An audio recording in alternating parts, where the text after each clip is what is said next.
Bonjour Eric Lewin, rédacteur en chef des publications Agora. Bonjour.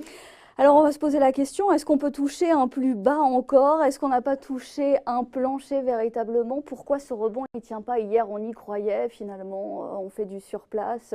Véritablement on croyait ce coup de pouce de l'automobile hier avec cette reprise notamment de l'emblématique Valeo qui avait essuyé un gadin. Il y a eu des opportunités d'achat après une semaine dernière perturbée. Pour autant, il n'y a aucun rebond qui tienne?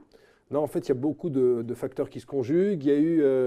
Il y a des incertitudes toujours sur la guerre commerciale américaine. Vous savez qu'on a déjà taxé 250 milliards de dollars d'importations chinoises. Et pointre le spectre des 257 milliards qui pourraient... Le reste, en fait, il y a plus de 500 milliards d'importations chinoises. Et donc, la deuxième partie des 250 milliards de dollars pourrait être taxée. La grande problématique, Audrey, c'est que si c'est taxé, ça serait des biens de consommation courante. Ça peut être des téléphones, ça peut être des ordinateurs. Ça va toucher à la consommation. Ça va toucher à la consommation et ça ajoutera... un peu d'anxiogénéité à un marché qui n'en a pas besoin. Vous avez vu que la semaine dernière, vous avez vu 3M, vous avez vu Caterpillar qui ont dit attention, l'économie américaine est peut-être sur un pic de croissance, attention à la guerre commerciale. Donc ça, c'est la première incertitude qui est très importante. La deuxième incertitude, c'est que les statistiques économiques qui sortent jour après jour ne sont pas très bonnes. Aux États-Unis, le revenu des ménages hier, plus 0,2, c'est un peu inférieur aux attentes. Ce matin, le PIB dans la zone euro, plus 0,2, là aussi on sent un ralentissement. Contre 0,4 et là le tassement. Un tassement, il y a eu un indice PMI du climat des affaires qui est à son plus bas en croissance depuis plus de 2 ans. Bref, il y a beaucoup d'incertitudes. Et puis il y a bien sûr les résultats des entreprises, alors qui ne sont pas catastrophiques, mais quand ils ne sont pas bons, ma chère Audrey, la sanction est dramatique. On l'a vu la semaine dernière. Ah oui, il y a 2 poids, 2 mesures. Il y a 2 poids, 2 mesures. C'est-à-dire que quand c'est bon, on va prendre Schneider la semaine dernière, ça gagne entre 6 et 7%. Quand c'est Capgemini, ça gagne 6%. Par contre, quand c'est pas bon, c'est la catastrophe. SEB, moins 10%. Ipsos, moins 10%. Sans parler des 2 valeurs qui se sont fait, excusez-moi l'expression, défoncer la semaine dernière. Atos, moins 20%. Et Valeo, plus de 22%. Au moment où ils ont publié leurs résultats. Donc il y a beaucoup d'inquiétudes. Vous avez des mauvaises données macroéconomiques, des mauvaises données microéconomiques, l'incertitude de la guerre commerciale. Et donc les investisseurs ont du mal à prendre des initiatives. Et par exemple, le secteur bancaire, on pensait qu'il était sorti de l'ornière. Ce matin, BNP Paribas, qu'est-ce qu'il annonce? Troisième trimestre, assez médiocre, notamment dans la banque de détail. Et dans l'activité salle de marché. Du coup, l'action BNP recule. Vous avez ce matin Lufthansa qui annonce des résultats très inférieurs aux attentes. Là aussi, il y a une forte baisse. Donc, il y a une conjonction de facteurs qui fait que les marchés sont vraiment sous pression et qu'à la moindre bonne nouvelle, eh bien, il y a tout de suite des mauvaises nouvelles derrière ça. Trump, il y a des élections la semaine prochaine. J'ai le sentiment que moi, jusqu'à la semaine prochaine... Ce sera en dents de scie. Ça sera en dents de scie parce que Trump, jusqu'à la semaine prochaine, peut agiter l'épouvantail de la guerre commerciale. Il souffle le chaud et le froid, véritablement. On a vu que ça avait fait retourner Wall Street hier, justement, avec des déclarations contradictoires. Et c'est ce qui va, justement, nous accompagner jusqu'à la semaine prochaine. La grande différence par rapport aux semaines précédentes, c'est que maintenant, de plus en plus d'entreprises américaines sont touchées. Jusqu'à il y a quelques semaines, on se disait, bon, il y a une guerre commerciale. C'est lointain et surtout les boîtes américaines ne sont pas touchées. Là, hier, vous avez vu que quand il y a eu des rumeurs, c'était vers 20h, 20h30, sur des droits de douane supplémentaires sur les 257 milliards d'importations chinoises, que s'est-il passé? Une société comme Boeing a perdu 6% en clôture. Donc les boîtes américaines commencent à se dire, attention, nous aussi, cette guerre commerciale, ça va nous toucher. C'est pas spécifiquement à la Chine, ça peut toucher l'économie mondiale. Le FMI a révisé en début de mois ses perspectives de croissance à 3,7%. Certains experts vous disent qu'on n'aura sans doute que 3,3 à 3,4% cette année. Bref, il y a beaucoup d'incertitudes. Et donc les investisseurs n'ont pas envie de prendre des décisions, alors que pourtant le marché parisien, si on doit se focaliser, n'est pas très cher. Ça va entre 12 et 13 fois, avec un rendement au-dessus de 3%. Franchement, il y a des belles valeurs. Hein. Il y a beaucoup de valeurs qui se portent très bien. Il y aurait des opportunités à l'heure actuelle, finalement? Alors, le problème, c'est que c'est très difficile d'acheter au cours actuel, parce qu'on a vraiment le sentiment que les marchés n'ont pas été au bout de leur peine. Moi, mon sentiment, hein, je ne suis pas un spécialiste de l'analyse graphique, je pense qu'on peut baisser encore autour de 4750, 4800 points. Ah oui, on peut encore creuser. Ça peut encore creuser. Bah oui, parce que prenez la séance d'hier, on gagnait jusqu'à 1%. Oui. On termine quoi? On termine en hausse de 0,44%. C'est-à-dire qu'on a l'impression que quand on monte, on souffre le martyre pour monter et finalement la séance n'est pas terrible. On peine à pousser. Alors que dès qu'il y a la moindre mauvaise nouvelle, c'est l'effondrement. Et moi, ce qui m'inquiète un peu, c'est quand même les résultats des entreprises. Parce que prenons par exemple Atos. Qu'annonce Atos la semaine dernière? Ils disent, nous ne ferons pas entre 2 et 3% de croissance organique sur Oui. l'année, nous ferons 1% simplement.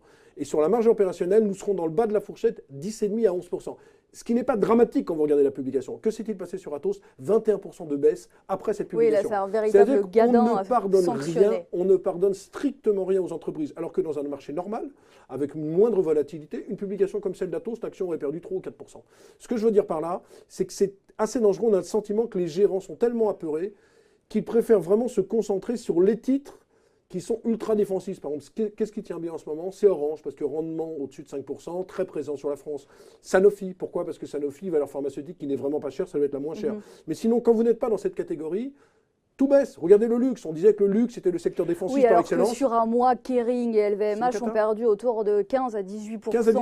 C'est une cata. Alors que bon, c'est vrai qu'il y a des signaux inquiétants en Chine, mais enfin, les autorités chinoises, on l'a vu encore ce matin, essayent de prendre des mesures pour juguler Oui, il y a des mesures d'incitation. sur ouais, ralentissement tout de à la fait. croissance. Mais les gens ne veulent plus du luxe parce que ça fait peur. Donc on est dans un marché, on a l'impression, moi je ne vois pas quel est le secteur. En fait, on ne sait pas où Voilà, acheter. exactement. Il n'y a pas un secteur où vous dites, voilà, ça va tirer le marché à 5003, 5004.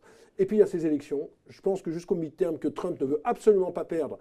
Parce que perdre la Chambre des représentants, ça veut dire qu'il y aura l'obstruction de la part des démocrates. Ouais. Perdre le Sénat, moi, ça me paraît impossible. Mais admettons, il pourrait y avoir la procédure d'impeachment qui reviendrait, etc., etc. Donc Trump ne veut absolument pas perdre. Donc jusqu'à la semaine prochaine, il est capable de tout.